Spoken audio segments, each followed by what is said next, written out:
వైసీపీకి మూకలకు మళ్లీ చెబుతున్నా వివేక పర్సనల్ లైఫ్ ని టార్గెట్ చేసి మాట్లాడడం మానుకోవాలని ఏపీసీసీ చీఫ్ వైఎస్ షర్మిల మండిపడ్డారు. వివేక హత్య కేసులో అవినాష్ రెడ్డిని సీబీఐ నిందితుడిగా చేర్చిందని సీబీఐ ఛార్జ్ షీట్లో పేర్కొన్న విషయాలే మాట్లాడుతున్నామని ఆమె తెలిపారు. చంద్రబాబు స్క్రిప్ట్ చదవాల్సిన అవసరం ఏముందని, నేను రాజశేఖర రెడ్డి బిడ్డనని వైఎస్ షర్మిల అన్నారు. మా అత్త ఇంకెవరైనా ఎన్ని మాట్లాడినా న్యాయమే గెలుస్తుందని, ప్రజా కోర్టులో న్యాయం జరుగుతుందని, సునీత నేను కొంగు పట్టుకొని ప్రజలను న్యాయం చేయాలని అడుగుతున్నామని అన్నారు.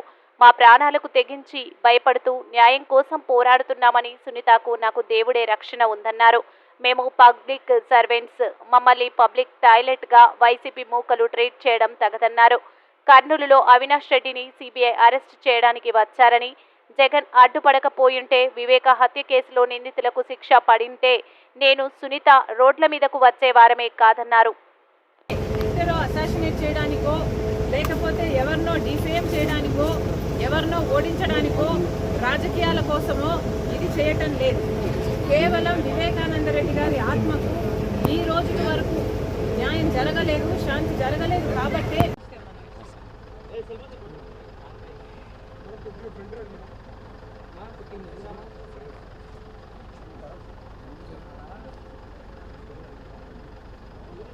మరొకసారి చెప్తున్నాం, వివేకానంద రెడ్డి గారి హత్య విషయంలో సిబిఐ ఏదైతే చెప్తుందో ఆ విషయాలు మాత్రమే రాజశేఖర రెడ్డి గారి బిడ్డ అయినా, హత్య చేయబడిన వివేకానంద రెడ్డి గారి బిడ్డ అయినా మాట్లాడుతున్నది. సిబిఐ చెప్పకపోతే మాకు కూడా తెలియలేదు. హత్య జరిగిన రోజు మేము ఫలానా చేశాము అని మేము అనలేదు, ఎందుకంటే మాకే తెలియదు కాబట్టి. కానీ హత్య జరిగిన పరిస్థితులు ఆ రోజులు కంటే ఇప్పుడు 5 సంవత్సరాలు గడిచిపోయింది కాబట్టి ఈ 5 సంవత్సరాలలో ఎన్నో పరిణామాలు చోటు చేసుకున్నాయి. సిబిఐ సుదీర్ఘ కాలం పాటు విచారణ చేసింది. ఇదంతా జరిగిన తర్వాత ఇప్పుడు సిబిఐ చెప్పిన విషయము అవినాష్ రెడ్డిని అక్యూజ్డ్గా చేర్చింది సిబిఐ. సిబిఐ చెప్పింది మాత్రమే మేము చెప్తున్నాం. మేమేదో ఎవరి క్యారెక్టరో అసాసినేట్ చేయడానికో లేకపోతే ఎవరినో డిఫేమ్ చేయడానికో ఎవరినో ఓడించడానికో రాజకీయాల కోసమో ఇది చేయటం లేదు. కేవలం వివేకానంద రెడ్డి గారి ఆత్మకు ఈ రోజు వరకు న్యాయం జరగలేదు, శాంతి జరగలేదు కాబట్టే ఈరోజు ఇంతగా రాజశేఖర రెడ్డి బిడ్డ అయినా వివేకానంద రెడ్డి గారి బిడ్డ అయినా ఇంతగా నిలబడి కొట్లాడుతున్నాము అంటే ప్రజావేదికలో ప్రజా కోర్టులో ఈరోజు న్యాయం తెచ్చుకునే అవకాశం ఉంది కాబట్టి అడుగుతున్నాం. మళ్ళీ చెప్తున్నాం, సిబిఐ ఏది చెప్పిందో, ఏది చెప్తుందో, ఏది ఛార్జ్ షీట్లో చేర్చిందో ఆ అంశాలను మాత్రమే మాట్లాడుతున్నాం. దానికి ఎందుకు భుజాలు తడుముకుంటున్నారు, ఎందుకు ఇంతగా భయపడుతున్నారు, మీరు ఓడిపోతారు అని మీరు నిర్ధారణకు వచ్చినట్టు మీరు ఇంత డెస్పరేట్గా ఇంత ఫస్ట్రేట్ అయ్యి వివేకానంద రెడ్డి గారి పర్సనల్ లైఫ్ని మీరు ఆయనను బదనాం చేయడానికి ఎంతగా ప్రయత్నిస్తున్నారో రాష్ట్ర ప్రజలందరూ చూస్తున్నారు. ఈ వికృత చేష్టలు మిమ్మల్ని ఎక్కడికి తీసుకెళ్ళావు, మిమ్మల్ని నాశనానికి దారి తీస్తాయని మళ్ళీ చెప్తున్నాం. వివేకానంద రెడ్డి గారు రాజశేఖర రెడ్డి గారి సొంత తమ్ముడు. ఆయన పర్సనల్ లైఫ్ ఆయన పర్సనల్ మాత్రమే. పర్సనల్గా ఆయనని ఇట్లా టార్గెట్ చేసి ఆయనని క్యారెక్టర్ అసాసినేట్ చేయడం అన్నది దారుణం. మళ్ళీ చెప్తున్నాం, వివేకానంద రెడ్డి గారి పర్సనల్ లైఫ్ గురించి ఎమ్మెల్సీగా ఆయనను మీరు పోటీలో వైసీపీ పోటీలో నిలబెట్టినప్పుడు కూడా మీకు తెలుసు. వివేకానంద రెడ్డి గారి పర్సనల్ లైఫ్ గురించి అవినాష్ రెడ్డి గారి కోసము ఆయన ఆఖరి నిమిషం వరకు తిరుగుతున్నప్పుడు కూడా మీకు తెలుసు. అప్పుడు అడ్డురాని పర్సనల్ లైఫ్, అప్పుడు మీకు అభ్యంతరం లేని పర్సనల్ లైఫ్, ఇప్పుడు ఎలక్షన్లు వచ్చాయి, రాజశేఖర రెడ్డి బిడ్డ వివేకానంద రెడ్డి బిడ్డ ఆయన న్యాయం కోసం తిరుగుతున్నారు అని ఇప్పుడు మీరు ఇంత భయంకరంగా ఆయనను బద్నాం చేయడానికి చూడడము అన్నది దారుణం. మళ్ళీ చెప్తున్నాం, ఆయన ప్రజాసేవలో బతికిన మనిషి, నెలకు 27 రోజులు బయట జనం మధ్య బ్రతికిన మనిషి. అలాంటి మనిషిని పట్టుకొని ఇంత దారుణంగా మాట్లాడడము సమంజసం కాదు, ఏమాత్రం కాదు. చనిపోయిన వ్యక్తి, సంజాయిషి ఇచ్చుకోలేని వ్యక్తి గురించి ఇంత దారుణంగా ఆయనను బద్నాం చేయడము, డిఫేమ్ చేయడము ఇది ఎవరికి తగదు అని మళ్ళీ చెప్తున్నాం.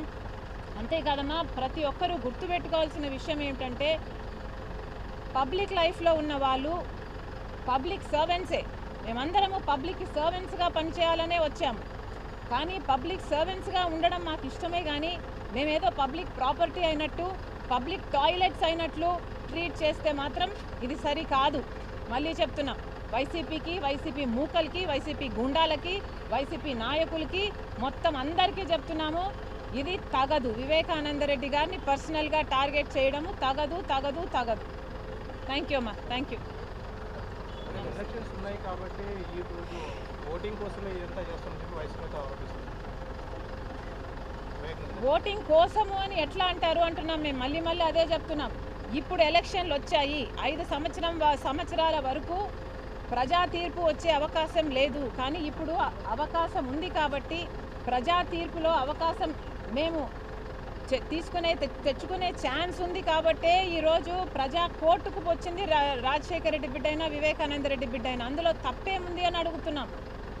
న్యాయంగా సిబిఐ తన పని తను చేసుకొని కర్నూలులో సిబిఐ అవినాష్ రెడ్డిని అరెస్ట్ చేయడానికి వస్తే న్యాయంగా సిబిఐ చేయాల్సిన పని సాఫీగా జరిగిపోయి ఉంటే జగన్మోహన్ రెడ్డి గారి తన అధికారాన్ని అడ్డేసి జగన్మోహన్ రెడ్డి గారే రాష్ట్ర ప్రభుత్వ పోలీసులని, ఏపీ పోలీసుని అడ్డుపెట్టి అవినాష్ రెడ్డిని కాపాడకపోయి ఉంటే, న్యాయం జరుగుంటే, ఈ కేసు ముందుకు వెళ్ళుంటే, హత్య చేసిన వాళ్ళకు, చేయించిన వాళ్ళకు శిక్షలు పడి ఉంటే ఈరోజు వచ్చే అవసరమే లేదు.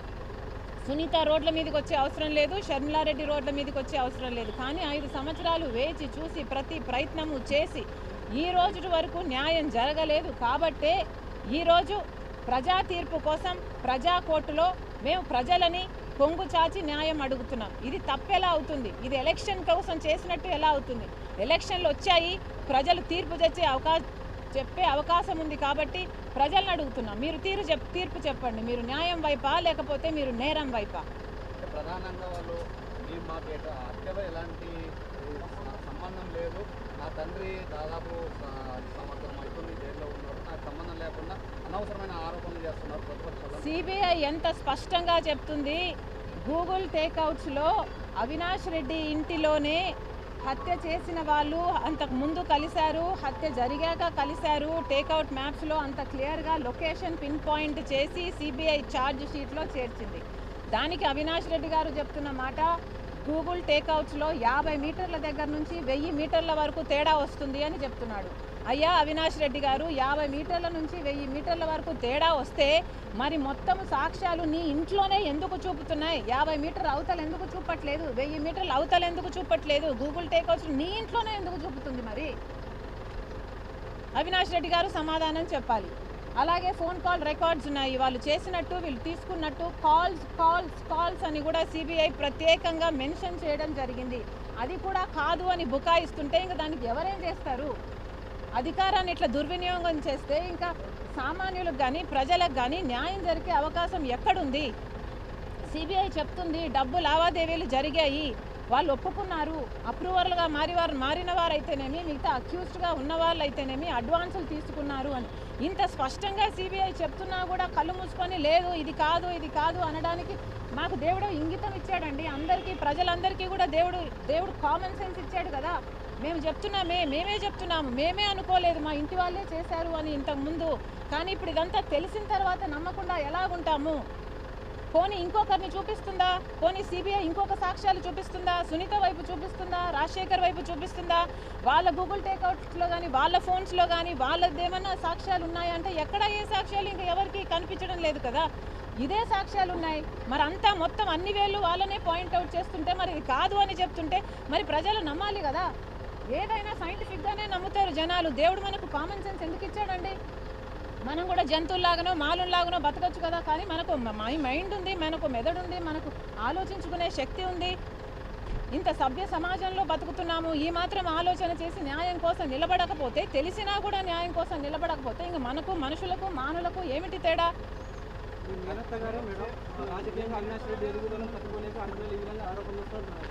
ఇంకొక విషయం కూడా చెప్తున్నాం, ఎవరు ఎన్ని చెప్పినా కూడా ఈరోజు రాజశేఖర రెడ్డి బిడ్డ, వివేకానంద రెడ్డి బిడ్డ నిలబడింది న్యాయం కోసం. మా గుండెలో నిజాయితీ ఉంది. మళ్ళీ చెప్తున్నాం, ఇది న్యాయం కోసం చేస్తున్న పోరాటం. ఇది ఆస్తుల కోసం చేస్తున్నది కాదు, ఇది రాజకీయం కోసం చేస్తున్నది కాదు, ఇది వారసత్వం కోసం చేస్తున్నది కాదు. ఇది న్యాయం కోసం చేస్తున్న పోరాటం. సౌభాగ్యమ్మ, సునీతమ్మ ఈ రోజుటి వరకు కూడా న్యాయం జరగలేదు అని కుమిలిపోతున్నారు. ఒక పెద్ద మనిషి 7 సార్లు గొడ్డలితో నరుకుతే ఆయన తల వెంకలు కూడా బయటకు వచ్చి, ఆయన మెదడు బయటకు వచ్చి అంత ఘోరంగా చనిపోతే, ఇల్లంతా రక్తమే, అంత ఘోరంగా చనిపోతే పెద్దవాళ్ళందరూ కలిసి దీన్ని మభ్య పెట్టాలని చూస్తుంటే ఇక న్యాయం ఎట్లా జరుగుతుంది? అయినా ఆడపిల్లలైనా కూడా మేము నిలబడాలి అని గట్టిగా నిలబడ్డాం, మొండిగా నిలబడ్డాం, ప్రాణాలకు తెగించి నిలబడ్డాం. రేపు మాకైనా మా బిడ్డలకైనా ఏం జరుగుతుందో మాకే తెలియదు. అయినా కూడా ఇంతగా నిలబడ్డామంటే ఎందుకు నిలబడ్డాం? న్యాయం జరగాలి కాబట్టి నిలబడ్డాం. సొంత తండ్రికి అన్యాయం జరిగితే సునీత తట్టుకోలేకపోతుంది కాబట్టి నిలబడ్డాం. మా చిన్నాన్న, సొంత చిన్నాన్న, మా నాన్న తర్వాత నానంతటి వాడు, మమ్మల్ని ఎత్తుకొని పెంచిన వాడు, ఇంత అన్యాయం జరుగుతుంటే ఎలా తట్టుకునేది అని అడుగుతున్నాం. వివేకానంద రెడ్డి గారు ఆ రోజే చెప్పారు, అమ్మా నువ్వు పోటీ చేయి, ఎంపీగా నువ్వు నిలబడు ప్లీజ్ ప్లీజ్ అని ప్రాధేయపడ్డారు. ఆ రోజు ఆయన చెప్పింది చేస్తుంటే ఎన్ని అనార్థాలు ఆగుంటున్నాం.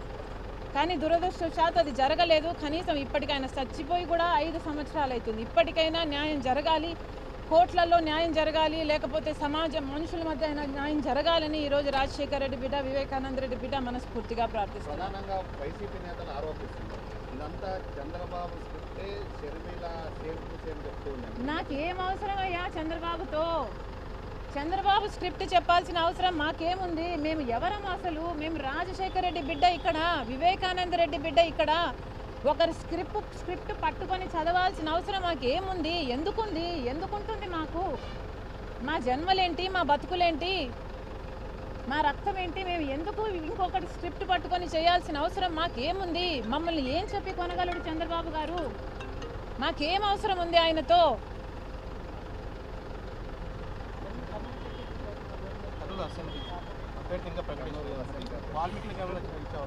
చూద్దామమ్మా, బిల్స్